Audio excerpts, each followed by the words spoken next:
नीट paper फुटीमुळे देशातील लाखो विद्यार्थ्यांचं भविष्य अंधारात गेलंय। लाखो विद्यार्थी आत्महत्या करतायत, पण सरकारला इतर पक्ष फोडण्यातून वेळ मिळत नाही। जंतर मंतरवर सोनम वांगचुक आणि युवक करत असलेल्या आंदोलनाला शिवसेना पक्षाचा पूर्ण पाठिंबा आहे, अशी स्पष्ट भूमिका उद्धव ठाकरे यांनी आज मांडली।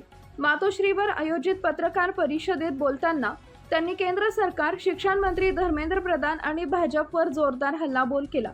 तसेच आगामी संसद अधिवेशनात या मुद्द्यावर आवाज उठवणार असल्याचं सांगत त्यांनी सर्व पक्षीय खासदारांना माणुसकीची आठवण करून देत या आंदोलनाला पाठिंबा देण्याचं भावनिक आवाहन केलंय। लडाखचे पर्यावरणवादी कार्यकर्ते सोनम वांगचुक यांच्या जंतर मंतरवरील आंदोलनाला पाठिंबा देताना उद्धव ठाकरे म्हणाले, सोनम वांगचुक यांचं गेल्या 16 दिवसांपासून प्राणांतिक उपोषण सुरू आहे।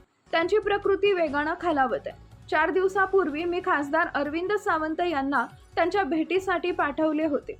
मी स्वतः वांगचुक यांच्याशी फोनवर बोलून उपोषण सोडण्याची विनंती केली, पण सरकारला अशा व्यक्ती स्वतःहून संपत असतील तर तेच हवे आहे, असं नाईलाजानं म्हणावं लागेल। ते म्हणाले, 2018 साली गंगा नदीच्या स्वच्छतेसाठी GD अगरवाल यांनी 115 दिवस उपोषण केलं, त्यात त्यांचे प्राण गेले, पण सरकारनं दखल घेतली नाही। आज वांगचुक यांचीही तीच अवस्था सरकार करतंय। नीट पेपर फुटी प्रकरणावरून शिक्षण मंत्र्यांवर निशाणा साधताना ठाकरे म्हणाले, एखाद्या व्यक्तीकडून एखादं काम नीट होत नसेल आणि त्यामुळं लाखो विद्यार्थ्यांचं भविष्य बर्बाद होत असेल तर त्या व्यक्तीला बदलायला काय हरकत आहे? शिक्षण मंत्री धर्मेंद्र प्रधान यांचा राजीनामा घेऊन तिथे एखाद्या सक्षम व्यक्तीची नियुक्ती केली तर याच सरकारला कमीपणा का वाटतो, असा सवाल उद्धव ठाकरेंनी उपस्थित केलाय।